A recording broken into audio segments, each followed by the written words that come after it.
সুপ্রিয় দর্শক, আসসালামু আলাইকুম।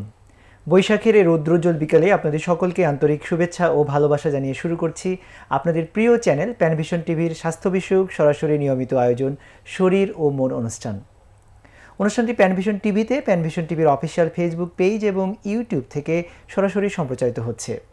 দর্শক, আমরা সকলেই অবগত আছি বর্তমান সময়ে যে রোগটির প্রাদুর্ভাব সবচেয়ে বেশি দেখা দিয়েছে, যেটি নিয়ে আমরা আমাদের শিশুদেরকে নিয়ে অনেকাংশেই উদ্বিগ্ন এবং আতঙ্কিত, সেটি হচ্ছে হাম। সম্প্রতি হামের প্রাদুর্ভাব সারা দেশকে নাড়িয়ে দিয়েছে। এই প্রেক্ষাপটে আমরা আজকের আলোচনার বিষয় ঠিক করেছি হাম। হাম কারণ, করণীয় ও প্রতিরোধের উপায়।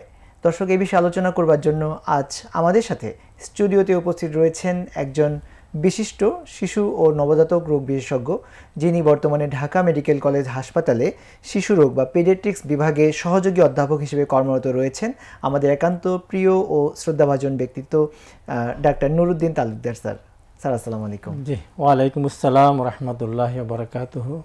স্যার, আপনি কেমন আছেন? আলহামদুলিল্লাহ, আমি ভালো আছি। আপনি ভালো আছেন? জি স্যার, আলহামদুলিল্লাহ ভালো আছি আমরা সবাই। স্যার, আমরা আজকে আপনার সাথে কথা বলতে চাই বর্তমান সময়ের বলা যায় হঠাৎ করে যে রোগটির প্রাদুর্ভাব অনেক বেড়ে গিয়েছে। ইতিমধ্যেই অনেক শিশু এতে আক্রান্ত হয়েছে এবং এখান থেকে আসলে আমরা আত্মরক্ষা পেতে চাই। এই জন্যই আমাদের আজকের এই প্রোগ্রামটিকে আমরা হাম নিয়ে আপনার সঙ্গে আলোচনা করতে চাই। স্যার, আমরা শুরুতে আপনার কাছে জানতে চাই যে হাম রোগটি মূলত কি, এটা আসলে কিভাবে ছড়ায়, বা শুরুতে আপনি আমাদেরকে হাম কি সেটা সম্পর্কে বলবেন। তো আমি প্রথমে প্যানভিশন টিভির সম্মানিত দর্শকদেরকে স্বাগত জানাচ্ছি এবং বর্তমান এই হাম আউটব্রেক সময়ে একটি সুন্দর টপিক্সকে সিলেক্ট করার জন্য এবং জনগণের সচেতনতা বৃদ্ধির জন্য যে একটি টপিক্স বেছে নিয়েছেন, সেই জন্য আমি প্যানভিশন কর্তৃপক্ষকে আন্তরিক অভিবাদন জানাচ্ছি এবং তাদেরকে আমি মোবারকবাদ জানাচ্ছি যে এই সুন্দর একটি বিষয়ের আলোচনার এবং দর্শকদের শোনার ব্যবস্থা করে দেওয়ার জন্য। তো আপনারা জানেন, হাম মূলত একটি শিশুদের রোগ। এটি একটা ভাইরাস জনিত রোগ, ভাইরাসের মাধ্যমে এটা ছড়ায় থাকে এবং এটা একটা ভাইরাস আক্রান্ত বাচ্চা থেকে সাধারণত অন্যান্য বাচ্চা থেকে এটা ছড়ায় যায়। বলা হয় যে একটা হাম আক্রান্ত বাচ্চা প্রায় 10টা বাচ্চাকে এটা ছড়াতে পারে এবং কোনো বলে যে 90টা বাচ্চাকেও একটা হাম আক্রান্ত বাচ্চার মাধ্যমে এটা আক্রান্ত হতে পারে। এটা জি স্যার, আমরা তাহলে জানতে পারলাম যে হাম একটি রোগ যেটি ভাইরাস জনিত কারণে এবং মানুষের কাছ থেকে মানুষের কাছে ছড়িয়ে থাকে। বর্তমানে হঠাৎ করে এই যে হামের প্রাদুর্ভাব বাংলাদেশে হলো, এই বিষয়ে স্যার কিছু বলবেন কিনা? বর্তমানে হামের প্রাদুর্ভাবের জন্য আমাদের যে বিষয়গুলো সামনে আসছে সেটা হলো যে হামের যে টিকা দেওয়া হয়, সাধারণত 9 মাস এবং 15 মাস সময়ে বাচ্চাদেরকে টিকা দেওয়া হয় এবং এই টিকার মাধ্যমে সাধারণত হাম রোগটা সাধারণত প্রিভেন্ট করে থাকে এবং যদি বলা হয় যে প্রায় 95%-এর উপরে যদি আমাদের ইপিআই কাভারেজ থাকে হাম রোগের, তাহলে এটা একটা হার্ড ইমিউনিটি তৈরি করে সমাজের মধ্যে।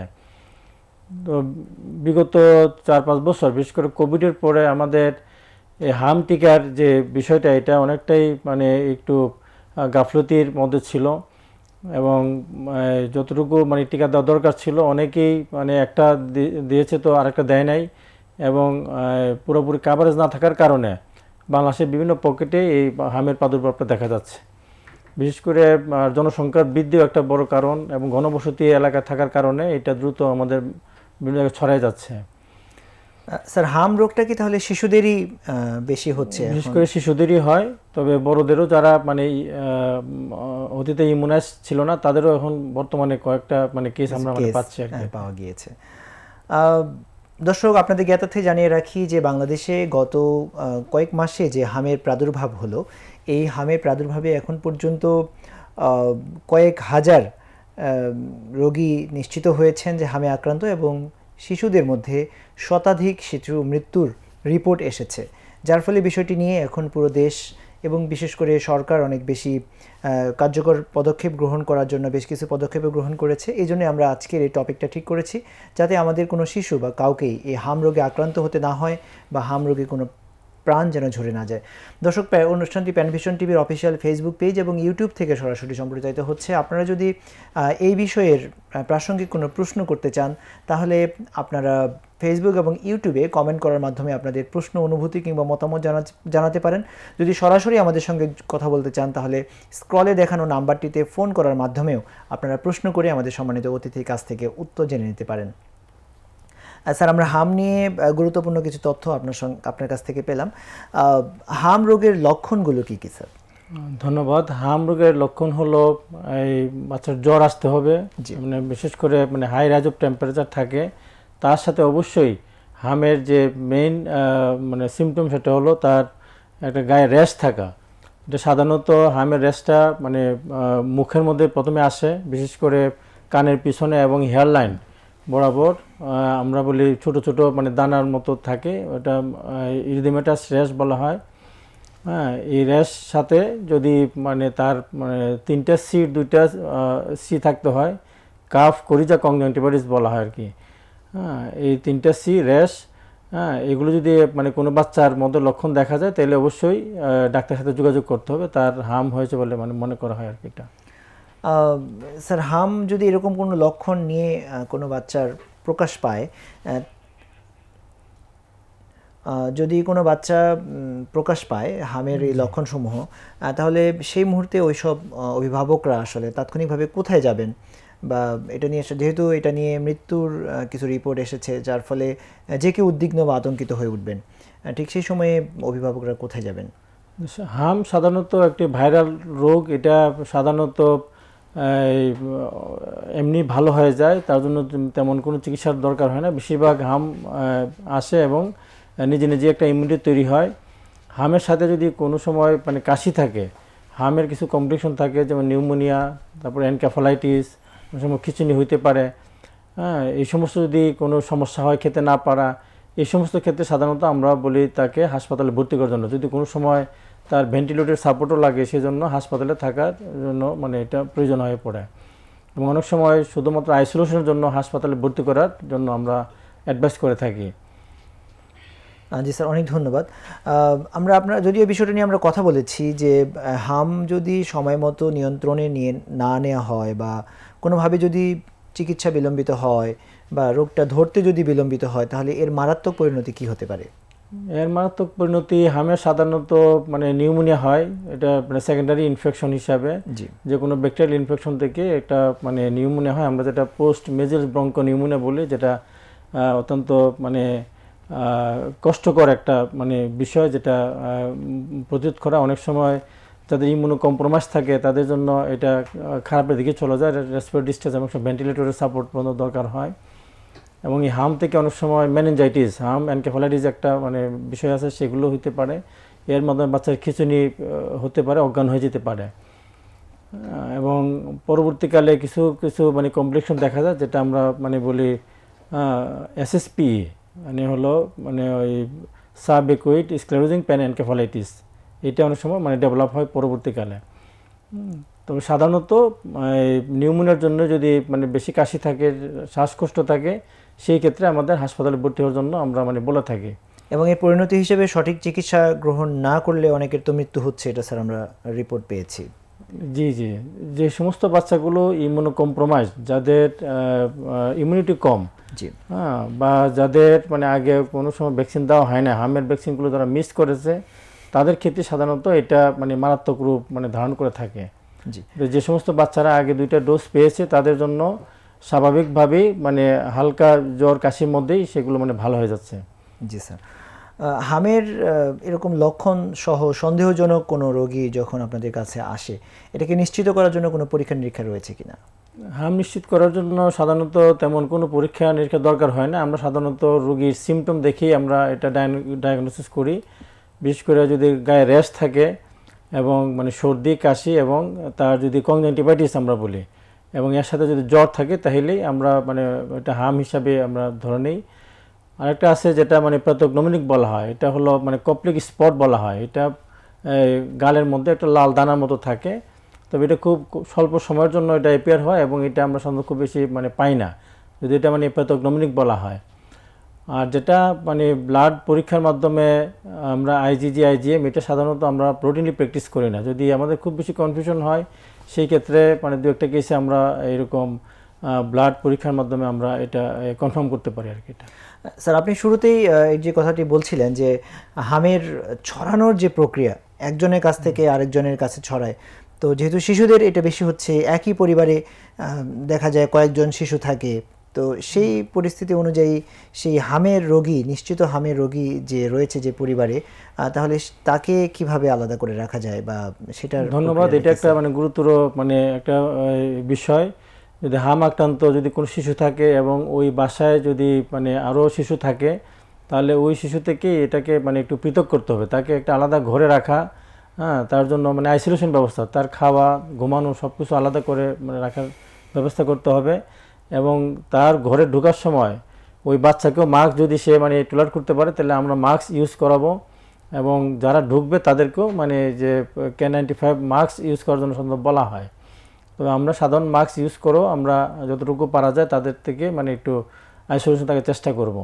এবং হ্যান্ড ওয়াশ, প্রতিটা জিনিসই আমরা মানে যে স্যানিটেশন দিয়ে আমরা হ্যান্ড ওয়াশ করে এটা থেকে আমরা প্রিভেন্ট করতে পারি আর কি। এটা মানে তার নাগালের মধ্যে উপায় উপকরণগুলোকে কাজে লাগিয়ে সেই হামের আক্রান্ত শিশু বা মানুষকে আলাদা করতে হবে, তার মাধ্যমে আবার অন্যরা আক্রান্ত হতে পারে। দর্শক, আশা করি এখান থেকে এটি গুরুত্বপূর্ণ তথ্য আপনারা পেয়েছেন। হামে আক্রান্ত শিশুদের ক্ষেত্রে সকলের ক্ষেত্রেই কি হসপিটালে ভর্তি হওয়া দরকার হয়, বা হসপিটালে ভর্তি কখন করতে হয়?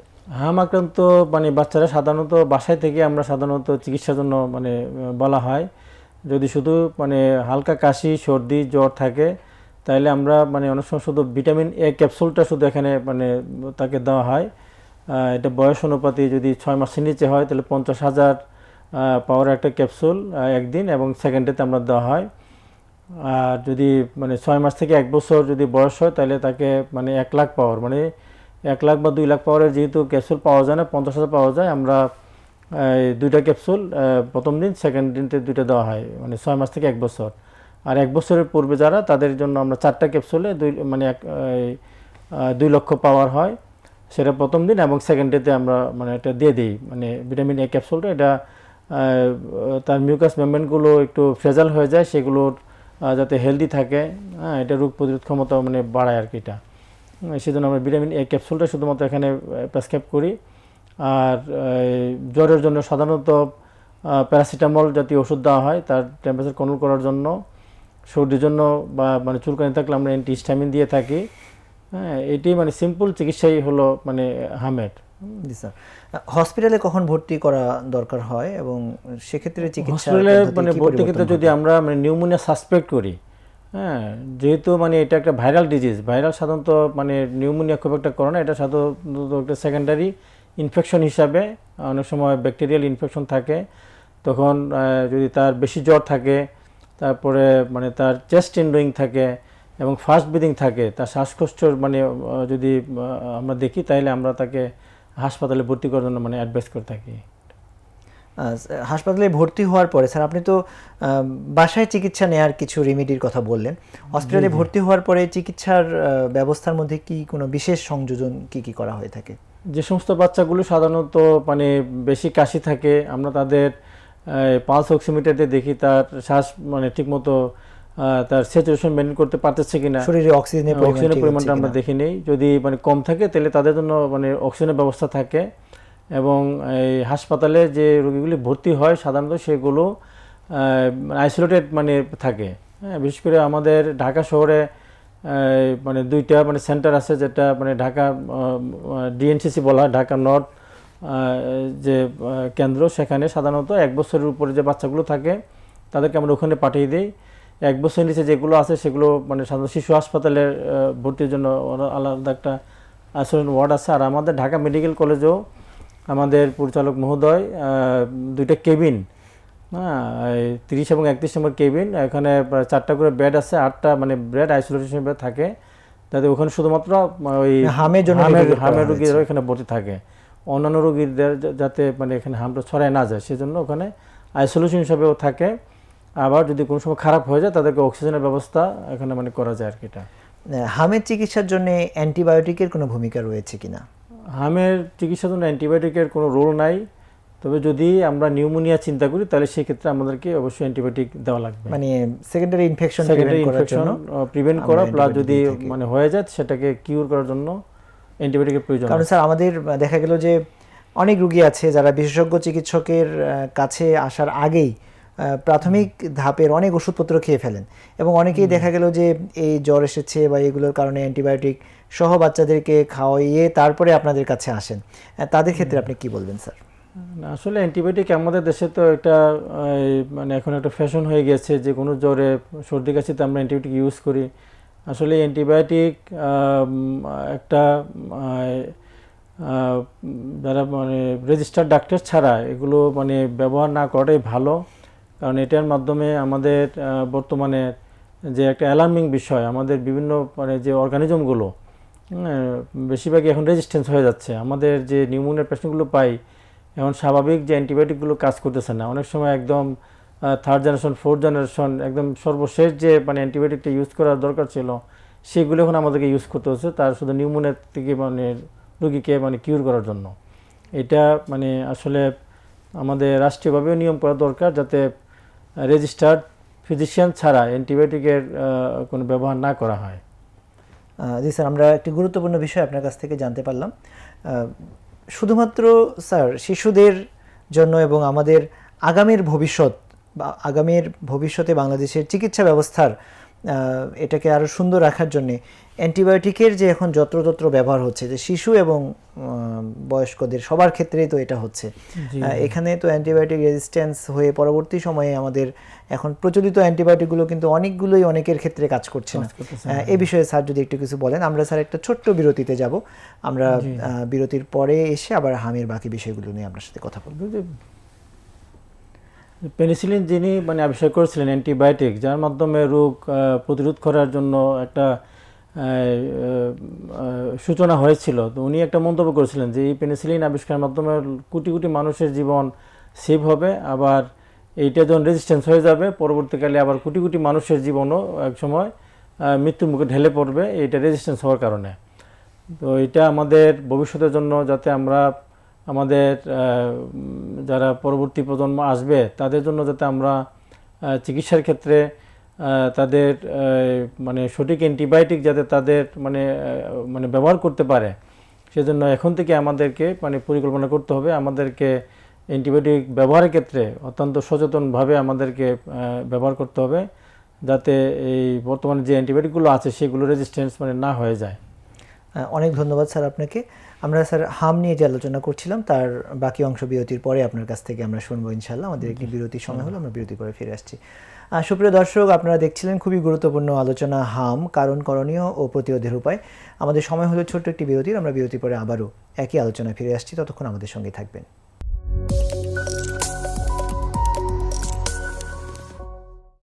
সুপ্রিয় দর্শক, বিরতির পরে আপনাদের আবারও স্বাগত জানাচ্ছি। আপনারা দেখছেন প্রিয় চ্যানেল প্যানভিশন টিভির স্বাস্থ্য বিষয়ক সরাসরি নিয়মিত সাপ্তাহিক আয়োজন শরীর ও মন অনুষ্ঠান। দর্শক, আমরা আজকে কথা বলছি আজকের দিনের তথা বর্তমান বাংলাদেশের প্রেক্ষাপট অনুযায়ী সবচেয়ে গুরুত্বপূর্ণ জনগুরুত্বপূর্ণ বিষয় হাম নিয়ে। আমাদের আজকের আলোচনা বিষয় হাম, কারণ, করণীয় ও প্রতিরোধের উপায়। এ বিষয়ে আলোচনা করবার জন্য আজ আমাদের সাথে স্টুডিওতে উপস্থিত রয়েছেন ঢাকা মেডিকেল কলেজ হাসপাতালের শিশু রোগ বা পেডিয়াট্রিক্স বিভাগের সম্মানিত সহযোগী অধ্যাপক doctor Nuruddin Talukdar sir. Sir, বিরতি পরে আপনাকে আবারও স্বাগত জানাচ্ছি। আপনাকে স্বাগত জানাচ্ছি। স্যার, আপনি আমাদেরকে হাম নিয়ে আজকে অনেকগুলো গুরুত্বপূর্ণ পরামর্শ দিয়েছেন। বিশেষত আপনি হামের লক্ষণ এবং চিকিৎসার কিছু অংশ আপনি আমাদেরকে বলেছেন। আমরা এই পর্যায়ে স্যার আপনার কাছে জানতে চাই যে হাম রোগ, এবং এটিও আপনি বলেছেন যে হামের ক্ষেত্রে একজনের কাছ থেকে আরেকজনের কাছে ছড়াতে পারে। এই যে স্যার আপনি আইসোলেশনের ব্যাপারটা বললেন, এটা আসলে কতদিন পর্যন্ত রাখা উচিত, বা একজন হামে আক্রান্ত রোগী বা শিশু আরেকজনের কাছে কতদিন পর্যন্ত রোগ ছড়াতে পারে? ধন্যবাদ, সুন্দর একটা প্রশ্ন। অনেকেই বলে যে কতদিন থাকবো। এটা সাধারণত বলা হয় হামের যে র্যাশ মানে অ্যাপিয়ার হয়, সেই র্যাশ আসার 4 দিন আগে থেকে শুরু হয় এবং র্যাশ ডেভেলপ করার 4 দিন পর পর্যন্ত এই হামটা সাধারণত মানে স্প্রেড করে থাকে। যদিও আমরা কখন র্যাশ হবে সেটা যেহেতু যেহেতু জানি না, সেই জন্য আমরা র্যাশ আসার পর সাধারণত 4 থেকে 5 দিন আমরা তাদেরকে আইসোলেশন জন্য মানে বলে থাকি যে এই কয়েকটা দিন যাতে সে আইসোলেশনে থাকে। এই 5 দিন পর আবার সে অন্যান্য শিশুদের সাথে আমরা মানে ওয়ার্ডে আমরা ফিরিয়ে নিতে পারি আর কি সেটা। জি স্যার, অনেক ধন্যবাদ আপনাকে। স্যার, আমরা আপনার কাছ থেকে এখন সবচেয়ে গুরুত্বপূর্ণ যে বিষয়টি সেটি সম্পর্কে জানতে চাইবো যে যেহেতু আমরা জানি যে প্রতিকার অপেক্ষা প্রতিরোধ উত্তম, তো আমরা এই হাম তো আমাদের কাছ থেকে একসময় অনেকাংশেই দূর হয়ে গিয়েছিল, হঠাৎ করে হামের সেই প্রাদুর্ভাব আবার আমাদেরকে নাড়িয়ে দিয়েছে, প্রাণও কিছু নাশ ঘটেছে। আপনি বলেছেন যে আমরা যে ভ্যাকসিনেশনের মধ্যে আছি সেটার হয়তো বা অনেকের কিছুটা অকার্যকরতা অথবা অনেকের অসচেতনতার কারণে ঠিকমতো গ্রহণ করা হচ্ছে না, যার ফলেও এটা হতে পারে। এই প্রেক্ষাপট অনুযায়ী এখন যেহেতু হঠাৎ করে হামের প্রাদুর্ভাব বেড়ে গেল, এই পরিস্থিতি অনুযায়ী সার্বিকভাবে সরকারি পদক্ষেপগুলো কি কি নেওয়া হয়েছে, বা এখন এই যে এই প্যান্ডেমিকটাকে ট্যাকেল দেওয়ার জন্য কি কি ব্যবস্থা এই মুহূর্তে নেওয়া হয়েছে যেটা মানুষের জানা দরকার? হ্যাঁ, ধন্যবাদ। আসলে মানে আমরা যখন রোগ মানে থাকে না তখন অনেকটাই অসচেতন হয়ে যায়। যখন হাম আসার পর এখন বোঝা যাচ্ছে যে এই টিকাগুলো আসলে কত মানে মূল্যবান। যদিও সরকার মানে প্রতিটা টিকাই মানে বিনা পয়সায় আমাদের যে ইপিআই যে শিডিউল আছে সেই ইপিআই অনুযায়ী অনেকগুলো মানে রোগ, যেমন যে পেন্টা যেটা দেওয়া হয় সেখানে মানে যে ডিপিটি, হ্যাঁ, ডিপথেরিয়া, পার্টোসিস, তারপরে টিটানাস, তারপর হেপাটাইটিস বি ভ্যাকসিন, এগুলো যদি মানে পার্সোনালি কিনতে হয় অনেক টাকা দাম, কিন্তু এগুলো ফ্রি দেওয়ার কারণে অনেকে এটার মানে মূল্য বোঝে না। আমরা এখন যদি জিজ্ঞাসা করি তার 9 মাসের টিকা দেওয়া হয়েছে কিনা, বলে স্যার ভুলে গেছে, অথবা মানে অবহেলা করা, একবার গেছে হয়তো কাশি ছিল দেয় নাই, সেইটা মানে মিস হয়ে গেছে। এখন তারা বুঝতেছে যে এটা না দেওয়ার কারণে মানে আসলে মানে বড় মানে ভুল হয়ে গেছে এবং সবাই খুব টেনশনের মধ্যে আছে। তো আল্লাহর রহমতে এখন সরকার মূলত এটাকে ওভারকাম করার জন্য সারা বাংলাদেশেই আমাদের 64 জেলার মধ্যে প্রায় 58টা জেলাতেই এটা মানে এখন মানে ছড়াই গেছে হামের যে প্রাদুর্ভাব, এবং প্রত্যেকটা মানে ইপিআই সেন্টার, বিভিন্ন মেডিকেল কলেজ, তারপর বিভিন্ন এনজিও এর মাধ্যমে এই এখন যে এমআর ভ্যাকসিনটা দেওয়ার জন্য এখন উদ্বুদ্ধ করা হচ্ছে, এবং আশা করি যারা মানে ভ্যাকসিন দেয় নাই তারা মানে এখন এটার সুযোগ গ্রহণ করতে পারবেন। হ্যাঁ, বিশেষ করে যাদের মানে হাম হয় নাই তারাও দিতে পারবে, এবং যারা আগে 2টা টিকা দিয়েছে হ্যাঁ তারাও যদি 1 মাসের ভিতরে যদি মানে পার হয়ে যায় তাহলে তারাও আবার এই টিকাটা দিতে পারবে, এবং তাদেরকে দেওয়ার জন্যই তো উদ্বুদ্ধ করা হচ্ছে। স্যার, আমরা একটু আপনার কাছে জানতে চাই যে বাংলাদেশে তো এখন শতভাগ শিশুকে টিকাদান কর্মসূচির অন্তর্ভুক্ত করবার জন্য সরকারের অনেকগুলো পদক্ষেপ আছে এবং এটা অনেকাংশেই সফল বলতে হবে। তো এই হামের টিকাটা আসলে কোন সময়ে দেওয়া হয়, যেহেতু টিকার নাম অনুযায়ী হয়তো বা অনেক সাধারণ বাবা মায়েরা আছেন যারা হয়তো বা নাম অনুযায়ী বুঝতে না পারলেও কোন মাসের টিকাটা আসলে হামের টিকা হিসেবে দেওয়া হয়? হামের জন্য সাধারণত 9 মাস বয়সে যে টিকাটা দেওয়া হয়, এমআর ভ্যাকসিন যেটা দেওয়া হয়, ওখানে মামস এবং রুবেলা নামে এই দুইটা একসাথে থাকে, দুইটাই মানে এই মানে ভাইরাসের বিরুদ্ধে মানে কাজ করে। এমআর ভ্যাকসিন যেটা 9 মাসের সময় দেওয়া হয়, আবার 15 মাস যখন বয়স হবে তখন মানে এটা দেওয়া হয়। দুইটা ভ্যাকসিন দেওয়া হয় মামকে প্রতিরোধ করার জন্য। জি স্যার, তাহলে 9 আর 15 মাসে যে টিকাগুলো দেওয়া হয়, আপনি স্যার যথার্থই বলেছেন যে বাচ্চার জন্মের পর থেকে প্রথম সপ্তাহগুলোতে যে টিকাগুলো দিতে হয় সেগুলো হয়তো বা সবাই ধারাবাহিকভাবে নিয়ে যান, এরপরে যেহেতু একটা বড় গ্যাপ থাকে কয়েক মাসের, এই টিকাটা অনেকেই হয়তো বা অনেকের ক্ষেত্রে বাদ পড়ে যায়, যেটার পরিণতি হিসেবে স্যার আমরা এখন দেখতে পাচ্ছি যে আসলে এটি একটি ভয়াবহ রূপ ধারণ করেছে। স্যার, আপনি আমাদেরকে একটু ইঙ্গিত দিয়েছেন যে কেউ টিকাদানের অন্তর্ভুক্ত হলেও তাকে হামের টিকাটা আবার দেওয়ার জন্য উদ্বুদ্ধ করা হচ্ছে। আমার প্রশ্নটি হচ্ছে যে যদি কোনো বাচ্চার বয়স এমন সময়ে থাকে যে এখন তো সব শিশুরাই টিকার মধ্যে আসছে, 9 মাসের টিকাটা বাচ্চা দিয়েছে, 15 মাসটা টিকা দেওয়ার এখনো সময় হয়নি, মধ্যবর্তী সময় আছে, তাহলে সেই বাচ্চাকে টিকা এই যে বর্তমান হামের প্রতিরোধের জন্য টিকাদানের কর্মসূচিটার বিধানটা কি আসলে? এইটা মানে এটা দেওয়া যাবে এটা এখন, হ্যাঁ, যেহেতু আমাদের এনআইডি প্রোগ্রামে যদি 9 মাসের পরে 15 মাসে দেওয়ার কথা, কিন্তু আমরা 1 মাস পরেও যদি মানে প্রয়োজন হয়, সে যদি 9 মাসের টিকা দিয়ে থাকে তার 10 মাস বা 11 মাস হয়ে গেছে, তাইলেও সে এই টিকাটা আবার দিতে পারবে। এই টিকাটা সে আবার দিতে পারবে এবং সেই 15 মাসের সময় যে টিকার সূচি আসবে ওটা সেটা সে আবার আবার দেবে। তখন আবার রেগুলার যেটা দেওয়া ওটা আবার দিবে। স্যার, অনেক ধন্যবাদ আপনাকে। স্যার, টিকা দেওয়া নিয়ে অনেক সময় আমাদের অভিভাবকদের ভিতরে একটা অজানা আশঙ্কা বা আতঙ্ক কাজ করে যে টিকা দিলে বাচ্চার আবার নতুন কোনো সমস্যা হবে কিনা, টিকার কারণে তার জ্বর হবে কিনা, আবার র্যাশ উঠবে কিনা, এরকম একটা ভীতি কাজ করে। এটা সম্পর্কে যদি স্যার একটু বলেন। ধন্যবাদ। আসলে টিকা মানে এই দেওয়ার ক্ষেত্রে কোনো ধরনের প্রতিবন্ধকতা নাই। এই মিজেলস টিকাতে কোনো ধরনের কোনো কমপ্লিকেশন হয় না, এটাতে জ্বরও আসে না এবং এটার জন্য মানে কোনো ধরনের অন্য কোনো সমস্যা হয় না। আমাদের বর্তমানে বিশ্বের প্রায় 150টি দেশে এই টিকা কার্যক্রম মানে চালু আছে এবং এগুলো এই রোগ প্রতিরোধের ক্ষেত্রে একটা গুরুত্বপূর্ণ ভূমিকা রাখতেছে। আমাদের মানে আরও বিশ্বেও মানে এই টিকার প্রচলন আছে। জি স্যার, আমরা আপনার কাছে জানবো স্যার, বাংলাদেশের যদি আমরা আজকের পরিস্থিতি চিন্তা করি, এই মুহূর্তে হাম পরিস্থিতি সম্পর্কে যদি আপনাদের বাংলাদেশের আজকের বর্তমান পরিস্থিতিটা একটু বলেন এবং এখান থেকে আমাদের অভিভাবকদের উত্তরণের জন্য একটু আশার দিকটা যদি বলেন স্যার। ধন্যবাদ। আসলে হাম একটা ভাইরাস রোগ এবং এটা ভাইরাসের মাধ্যমে ছড়ায়, বাচ্চাদের থেকে মানে অন্যরাও মানে এটা ছড়াতে পারে। সাধারণত আমরা ড্রপলেট ইনফেকশন বলি, সাধারণত হাঁচি এবং কাশির মাধ্যমে এটা ছড়াই থাকে। একটা কাশি দিলে পরে এটা যে ড্রপলেট আকারে অনেক সময় এটা বাসায় মানে এটা থাকতে পারে। সেজন্য আমরা মানে বলি যে বাসার যে মানে ভেন্টিলেটর দুই দিকেই মানে যাতে বাতাসে প্রবাহ থাকতে পারে, মানে খোলামেলা রুম থাকতে হবে, তাইলে হাঁচি দিলে পরে যে ভাইরাসটা থাকে এটা মানে বের হয়ে যাবে। বদ্ধ করে সাধারণত এটা বেশি ছড়ায়, অনেকক্ষণ মানে এটা থাকে ভাইরাসটা। সেজন্য অভিভাবকদের মানে যে দৃষ্টি আকর্ষণ যে আমাদের ঘরগুলো থাকবে ভেন্টিলেটর মানে থাকবে এবং কোনো সময় যদি কোনো বাচ্চা মানে এই ভাইরাসে আক্রান্ত হয়ে যায়, মিজেলস আমরা সাসপেক্ট করি, তাহলে তাকে আইসোলেশন করতে হবে, অন্যান্য বাচ্চাদেরকে তাতে দূরে সরে রাখতে হবে। এবং এই মিজেলস বা হাম হলো মানে এটা একটা প্রতিরোধযোগ্য রোগ। আমরা রোগের চাইতে মানে আমরা বলি যে প্রিভেনশন ইজ বেটার দেন কিউর। রোগ হওয়ার চাইতে রোগটা প্রতিরোধ করাটাই হলো সবথেকে বেশি প্রয়োজন। সুতরাং আমাদের যেহেতু ইপিআই প্রোগ্রামে হামের টিকা দেওয়া আছে, এটা যাতে আমরা সচেতনভাবে প্রত্যেকটা বাচ্চাকে আমরা দিতে পারি এবং হাম হয়ে গেলেও আমরা যাতে মানে ভয় না পেয়ে এটা আমরা যাতে সঠিকভাবে এটাকে আমরা কিউর করতে পারি, সেজন্য আমাদের সকলে সচেতন থাকতে হবে। জি স্যার, আমরা বুঝতে পারলাম আসলে হাম প্রতিরোধ করা সম্ভব যদি সকলেই সচেতন হয়ে থাকে এবং সরকারের যে কর্মসূচিগুলো রয়েছে এটা তো বহুদিন ধরে বাংলাদেশে প্রতিষ্ঠিত হয়ে গেছে, সেগুলোতে সকলকে সচেতন চিত্তে শিশুদেরকে সেই কর্মসূচির অন্তর্ভুক্ত করে ফেলা।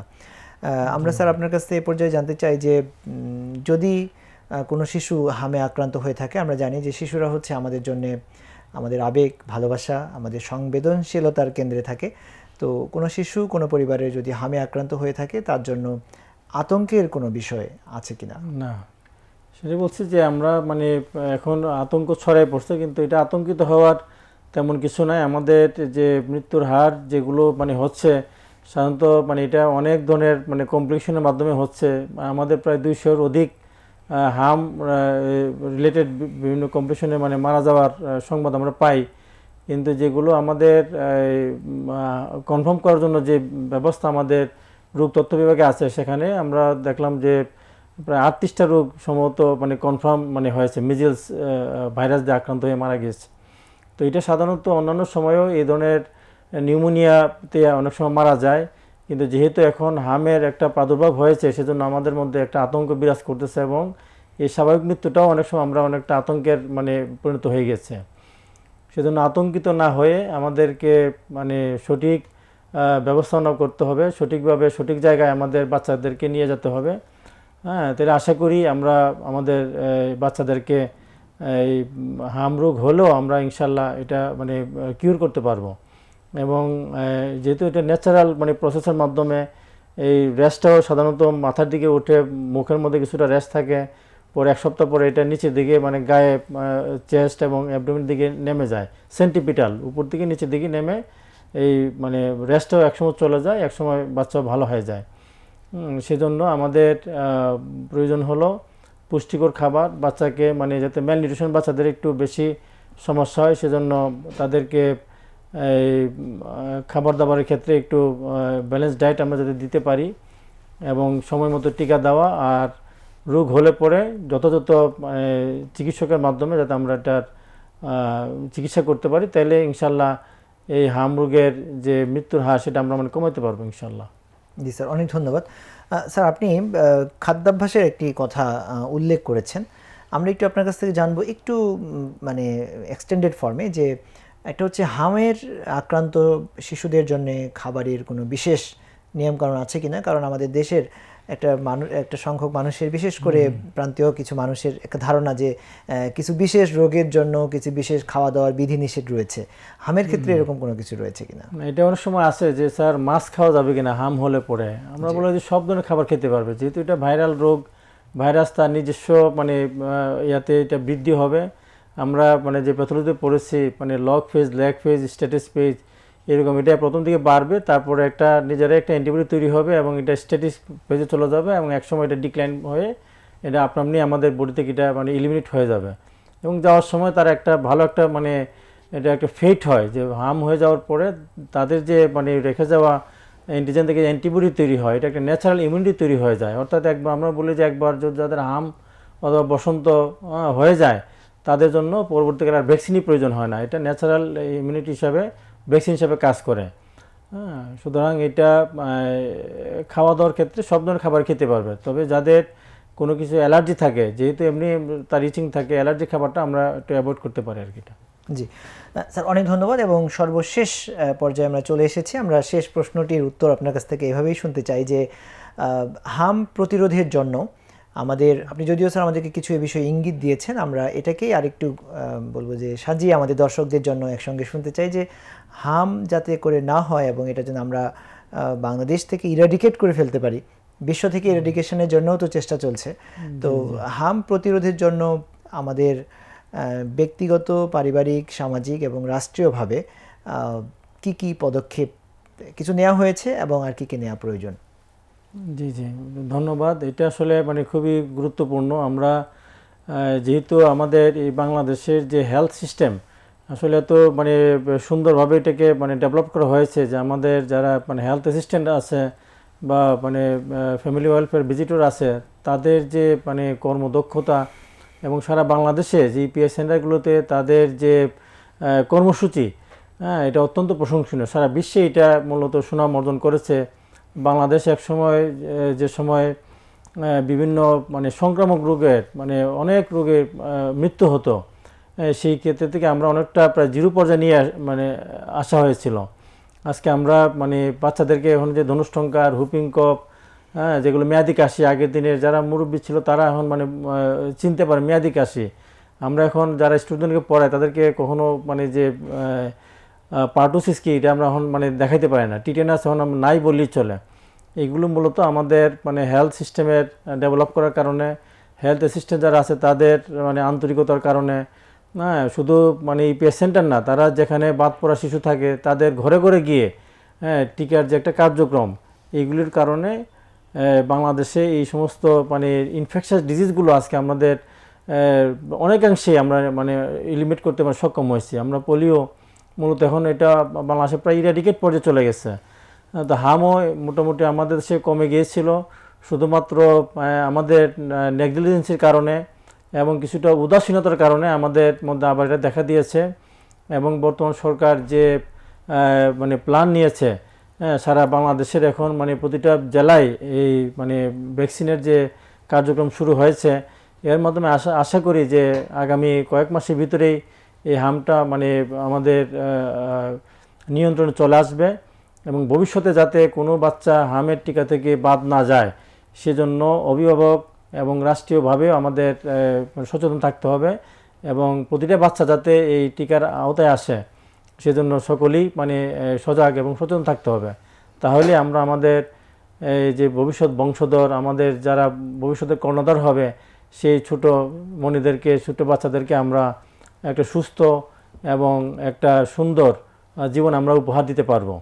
অনেক ধন্যবাদ স্যার আপনাকে আপনার চমৎকার শেষ পরামর্শগুলোর জন্য এবং পুরো আলোচনা জুড়ে আপনি হাম সম্পর্কে আজকে আমাদেরকে বৃহৎ তথ্য দিয়েছেন। আশা করি আপনার এই আলোচনাগুলোর মধ্য দিয়ে আমাদের অভিভাবকরা, আমাদের জাতি সচেতন হবে ইনশাআল্লাহ। জি, আপনাকে অনেক ধন্যবাদ ধন্যবাদ। স্যার আপনাকে আপনার ব্যস্ততার মধ্যে সময় দেওয়ার জন্য। দর্শক আপনাদেরকেও আন্তরিকভাবে ধন্যবাদ জানাচ্ছি যারা ধৈর্য সহকারে স্ক্রিনের সামনে আমাদের এই লাইভ প্রোগ্রামটি এতক্ষণ দেখলেন। দর্শক আমরা এই প্রোগ্রামটির আলোচনা করছি আপনাদের জন্যেই, আমাদের জাতির জন্যই, যাতে করে কোনো রোগের আক্রান্ত হয়ে কোনো পরিবারের সদস্যকে কষ্ট পেতে না হয় বা জীবন দিতে না হয়। দর্শক এভাবে আলোচনা করতে করতে আজকে প্যানভিশন টিভির স্বাস্থ্য বিষয়ক অনুষ্ঠান শরীর ও মন অনুষ্ঠানের আমরা 242তম পর্বটি শেষ করলাম। এই পর্বে আমরা আজকে হাম নিয়ে যে গুরুত্বপূর্ণ আলোচনাগুলো আপনাদের সামনে করা হলো, আশা করি এই আলোচনাগুলো থেকে আপনারা উপকৃত হয়েছেন। এই উপকার আপনাদের পরিবার, আপনাদের শিশুদের জন্য, আমাদের জাতির জন্য এবং আগামী দিনের সুন্দর বাংলাদেশ, সুন্দর পরিবেশ গঠনের জন্য অনেক উপকারী হবে। দর্শক ভালো থাকবেন, সুস্থ থাকবেন। পরবর্তী পর্বে আমরা গুরুত্বপূর্ণ আরও কোনো একটি টপিক নিয়ে আলোচনায় উপস্থিত হব ইনশাআল্লাহ। আল্লাহ হাফেজ। আসসালামু আলাইকুম।